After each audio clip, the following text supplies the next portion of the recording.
Friends, welcome to హరిvillu channel. ఈరోజు పనసపట్టు కర్రీతో మీ ముందుకు వచ్చేసానండి. నేనైతే 1/2 kg పనసపట్టు తీసుకున్నాను. ఒక తవ్వ అయితే వేసారండి. జీడిపప్పు, అలాగే ఎండుమిరగాయ, పెసరపప్పు, అలాగే పచ్చెనపప్పు, వేరుశెనగ గుళ్ళు, అలాగే ఎండుమిర్చి, కరివేపాకు, ఇవి అని పోపు నేను డిస్క్రిప్షన్ బాక్స్లో కూడా ఇస్తాను. చిన్న నిమ్మపండు అంత సైజు చింతపండు అండి, కొత్తిమీర, కరివేపాకు కూడా తీసుకున్నాను. వీటిని వాళ్ళు ఆయిల్, పసుపు అయితే రాసి జిగిరిపోవడానికి, కొట్టేటప్పుడు అంటుకోకుండా ఉండడానికి అయితే కొడతారండి చిన్న పీసెస్. మనకు నచ్చకపోతే మిక్సీకి పట్టుకోవచ్చు ఒకసారి లైట్గా, ఎందుకంటే కొంచెం పెద్ద సైజు కూడా కొట్టేస్తుంటారనమాట. ఒక స్పూను గళ్ళుప్పు ఉంటే గళ్ళుప్పు వేసి ఇలా విధంగా 4 times కనుక కడుక్కుంటే దాంట్లో ఉన్న చిన్న చిన్న రజన లాంటిది ఏమైనా ఉంటే వచ్చేస్తుంది అనమాట.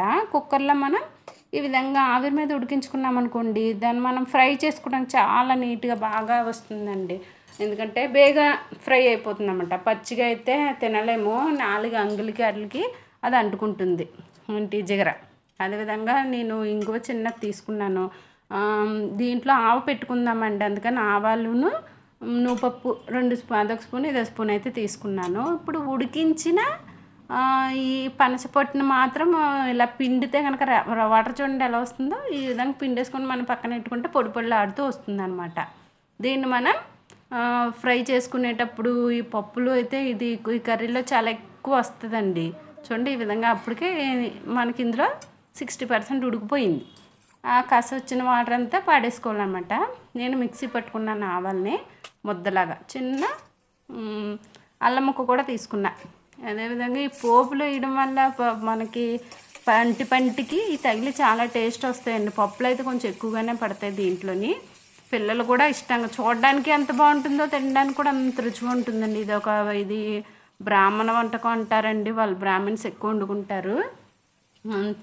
అదేవిధంగా ఈ పప్పులు ఉడికిన తర్వాత మనం పనసపొట్టుని వేసి కూడా మగ్గిన తర్వాత చింతపండు వేసుకోవచ్చు. నేను ముందుగానే చింతపండు ఉడికిన తర్వాత ఈ పనసపొట్టుని ఇందులో మగ్గిస్తున్నాను.